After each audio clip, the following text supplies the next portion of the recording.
तरंग शीकर समा स्वादेन देवाः समे आनन्दाभिविगाहनं विदधते लोकाश्च मोदान्विताः सत्ये सहसै सद्गुरुर्विजयते कारुण्यलीलाधरो हंसानां निजलोकदः शुभकरो बोधेन्दुरत्नाकरः यो ब्रह्माणं विदधाति पूर्वं यो वै वेदांस्य प्रहिणोति तस्मै तमः देवमात्मबुद्धिप्रकाशं मुमुक्षुर्वै शरणमहं प्रपद्ये मुमुक्षुर्वै शरणमहं प्रपद्ये।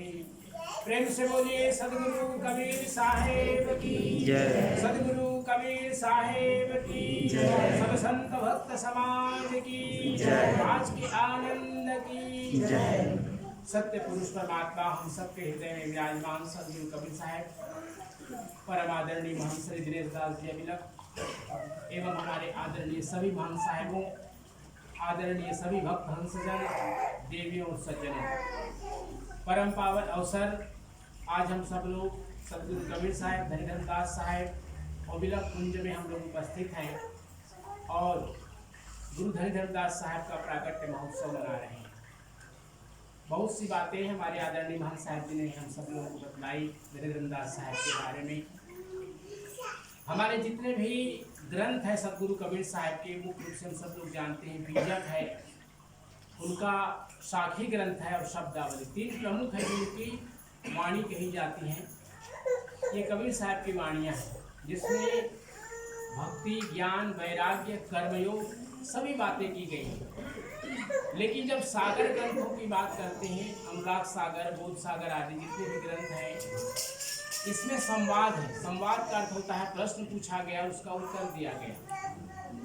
तो इन ग्रंथों के माध्यम से धनीधर दास साहब का जो सबसे बड़ा योगदान है कबीर पंथ के लिए, वह यह है कि जो आज हम सब लोग जिन चीज़ों के बारे में संभवतः बीजक, साखी ग्रंथ और शब्दावली के जो वाणियाँ हैं सद्गुरु कबीर साहब की बहुत कठिन हैं, हम लोग नहीं समझ पाते। लेकिन धनीधर दास साहब ने जब प्रश्न पूछा सद्गुरु कबीर साहब से, वो बहुत ही सरल हुए। केवल एक जो हम लोगों का चैप्टर है, अध्याय है ज्ञान गुदड़ी, ज्ञान गुदड़ी के माध्यम से ही अगर हम उसका आत्ममंथन करें, आत्मचिंतन करें, तो देखेंगे कि उसमें कितना सा ज्ञान, भक्ति और वैराग्य उसमें छिपा हुआ है। सद्गुरु कबीर साहब ने कहा, घटका चौका कर उजियारा। अभी हम सब लोग पूर्णों के बारे में बहुत विस्तार से सुने कि पूर्णिमा का कितना महत्व है, चौका आरती का कितना महत्व है, व्यक्ति के जीवन में शुभ कर्मों का कितना महत्व है। तो एक कर्म है जो हम लोग बाहर करते हैं, वह एक कर्मकांड के रूप में होता है, और एक विधि है, नियम है जो हम लोग अंतर करने की बात सद्गुरु कबीर साहब ने कहा। और यही अंतर का जो ज्ञान है, इनर नॉलेज, इसी को सद्गुरु कबीर साहब ने सार शब्द कहा, जिस सार शब्द के माध्यम से गुरु धनीधर दास साहब को सत्यलोक का दर्शन हुआ और सद्गुरु कबीर साहब का स्वरूप जो उनके सामने था, उसी स्वरूप को उन्होंने सत्यलोक में भी दर्शन किया। सद्गुरु कबीर साहब के शिष्यों में निश्चय ही हजारों हजारों शिष्य हुए। धनीधर दास साहब का महत्व इसलिए नहीं कि बहुत पैसे वाले थे या वे बहुत विद्वान थे, पढ़े लिखे थे, क्योंकि उनकी वाणियों को अगर आप सुने, इतना परिष्कृत हिंदी है। अगर सद्गुरु कबीर साहब के वाणियों को, क्योंकि हम लोग सद्गुरु कबीर साहब को हिंदी साहित्य में आदि कवि मानते हैं, उसके ठीक बाद अगर हम किसी को देखते हैं तो वो धनीधर दास साहब हैं, जिनकी वाणी इतना प्रांजल है। आरती जब वो कहते हैं तो क्या कहते हैं, सत्य नाम सत सुकृत हत सतरत हत कामी। सामान्य हिंदी जानने वाला व्यक्ति इस पंक्ति का अर्थ नहीं कर सकता। सत्य नाम सत सुकृत सतरत हत कामी। तो धनीधर दास साहब का जो विशेष महत्व है वो इसलिए है कि सद्गुरु के चरणों की जिस प्रकार से भक्ति उन्होंने की, ये सबसे बड़ा उनका विशेषता और उनका सबसे बड़ा योगदान कबीर पंथ के लिए रहा है। उन्होंने अपनी सारी संपत्ति केवल इसलिए सद्गुरु के चरणों में रख दी कि उनको लगा कि सद्गुरु एकमात्र ऐसे व्यक्ति हैं जिनके माध्यम से जगत का कल्याण हो सकता है। आज भले ही हम लोग मॉरिशस में बहुत थोड़े संख्या में रह गए कबीरपंथी, लेकिन घरों में अगर पूछे उनके तो बताएंगे कि हमारे दादा कबीरपंथी थे, हमारे परदादा कबीरपंथी थे। बाद में हमारे शायद इतनी व्यवस्था नहीं बन पाई प्रचार प्रसार कार्य करने का, इसलिए शायद कम हो गए। जिस समय आज हम सब लोग जानते हैं कि 2 नवंबर है, आज अप्रवासी जो हम लोग भारत से लोग आए थे 1834 में, उनके भी आज 187 वर्ष 188 वर्ष उनके पूरे हो रहे हैं। उस समय जो लोग आए थे 36 लोग इस 2 नवंबर को 1834 में, उसमें से सभी के सभी कबीरपंथी थे। अगर आप उसको ध्यान से देखें, उसको सभी के सभी कबीरपंथी थे। क्यों कबीरपंथी थे? इसलिए कि पूरा का पूरा बिहार राज्य उस समय कबीरपंथी था, और इसलिए था कि जो उच्च जाति के लोग थे उनसे वो जो निम्न वर्ग के लोग थे त्राही त्राही मचे हुए थे। इसलिए सदगुरु कबीर साहब के वाणियों को हजारों लाखों नहीं, भारत के करोड़ों की जनसंख्या भारत में सदगुरु कबीर साहब के चरणों में आए, और उनकी शरणागति से उन्होंने अपने जीवन को धन्य किया। और उनकी सेवा के लिए सदगुरु कबीर साहब ने धर्मदास साहब को कहा कि आप अपनी सारी संपत्ति इस कार्य में लगाइए, संतों के लिए, भक्तों के लिए रहने का आश्रय, साधना स्थल और बड़े बड़े कार्यक्रमों का आयोजन किया जा सके। और धर्मदास साहब ने रंच मात्र भी कोई प्रश्न नहीं पूछा सदगुरु कबीर साहब से। उन्होंने कहा कि साहब जी ये सब आप ही का है, और पूरा का पूरा उन्होंने तन मन धन पूरा परिवार समर्पित कर दिया। उनका बड़ा पुत्र नारायण दास उनकी बात नहीं मानता था, सदगुरु कबीर साहब का भक्त भी नहीं बना नारायण दास। तो अभी जैसे साहब जी ने कहा, सदगुरु कबीर साहब जब चौकार किए तो यही पान परवाना दिया अपनी माता को, और इसलिए सत्य पुरुष का अंश लेकर के मुक्तामणि नाम साहब का आगमन हुआ। मुक्तामणि नाम साहब को सदगुरु कबीर साहब ने प्रथम हजूर साहब बनाया, सत्यनाम का ध्वजा उनको दिया। उस समय धर्मदास साहब का सतलोक गमन हो चुका था, लेकिन जिस प्रकार से मुक्तामणि नाम साहब ने, क्योंकि वो बांधवगढ़ से फिर वो कुदुरमाल चले आए, आज वहाँ उनकी समाधि है कुदुरमाल में। मेरा सौभाग्य रहा कि मैं वहाँ 1 साल रहा, और कक्षा 3 मेरी पढ़ाई वहीं पर हुई कुदुरमाल में।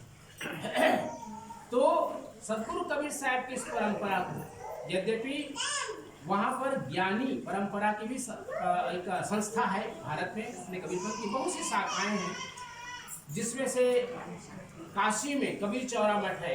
इसके अलावा धनौती शाखा है, भक्ताही शाखा जिसको हम कहते हैं, जिसके नाम के आगे गोस्वामी लगाते हैं वो लोग, नाम के आगे जैसे हम लोग दास लगाते हैं, वे लोग गोस्वामी लगाते हैं। इसी प्रकार से जादू साहब की परंपरा है। ये सब क्या है? संत हैं, वैरागी हैं, इनकी ज्ञान की परंपरा है।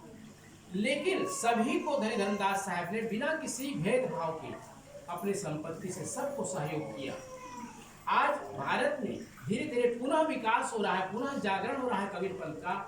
और जैसे साहब जी ने कहा, महंत साहब ने, कि निश्चय ये सोचने की बात है कि हम लोग यहाँ पर क्यों कबीरपंथी कम होते जा रहे हैं। हमारे मंदिर का जमीन बिक रहा है, कोई मंदिर में पूजा नहीं हो रही है। क्यों इस तरह की बातें हुई कि जबकि सब संपत्ति वाले लोग हैं, क्यों इस प्रकार की परेशानियां पैदा हो रही? इसका एकमात्र कारण है कि हम बात तो करते हैं, लेकिन जब काम करने की बात आती है हम लोग सब पीछे हट जाते हैं, सब बहाना बनाते हैं। नहीं तो एक मंदिर का इतना बड़ा संपत्ति बिक जाना क्या एक छोटी सी बात है? जहाँ पर 1 पैस जमीन खरीदा नहीं जा सकता, आधा का आधा जमीन वहाँ का बिक गया। आप सब लोग पैसे वाले लोग हैं, क्यों नहीं उसको रोके आप?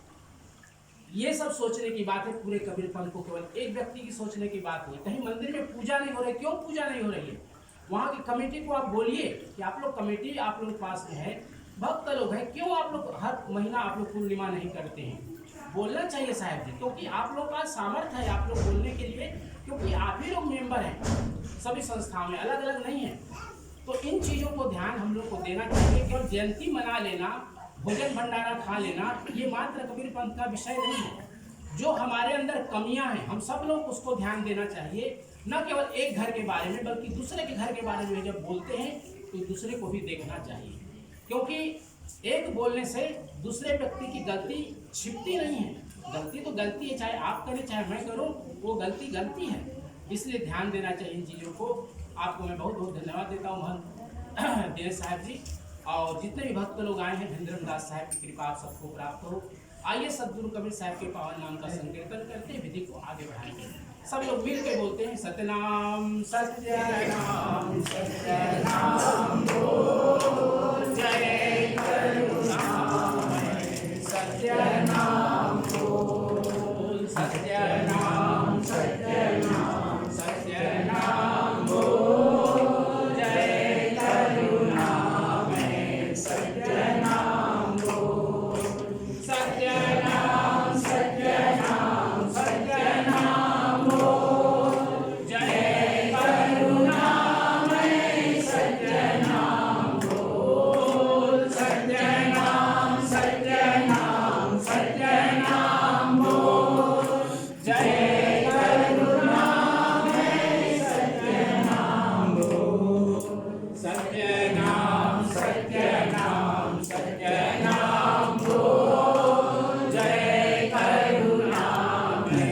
सत्यनाम बोल। प्रेम से बोलिए सद्गुरु कबीर साहिब की जय, सद्गुरु कबीर साहिब की जय, सद्गुरु कबीर साहिब की जय। सद्गुरु कबीर साहब के चरणों में आइए, 3 बार बंदगी करते हैं। साहिब बंदगी, साहिब बंदगी, साहिब